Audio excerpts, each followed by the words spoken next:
بينا على نشوط السكون، يلا بينا. السكون ده مش سهل يا جماعة، السكون ده حاجة صعبة جدا. الطالب بيبقى هيترعب منه. تعالى مش هنفيش رعب النهارده ان شاء الله مع مس ايمان ابو خشب. ما تنساش اللايك والشير والاشتراك في القناة وفعل زر الجرس. يلا بينا.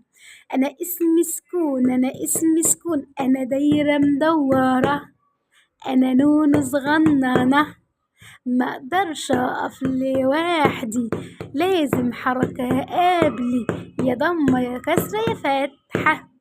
تاني. انا اسمي سكون، انا اسمي سكون، انا دايرة مدورة، انا نون صغننة، ما اقدرش اقف لوحدي، لازم حركة قبلي، يا فتحة يا ضمة يا كسرة. فهمت الدنيا؟ السكون صغنون مدور ما بيعرفش يقف لوحده، ولازم قبليه فتحة ضمة كسرة. نقرأ كلمة واحدة بس. قاف كسرة كي، راء مع الراء يبقى كر. بس خلصنا السكون وخلصنا نشوط السكون. استنى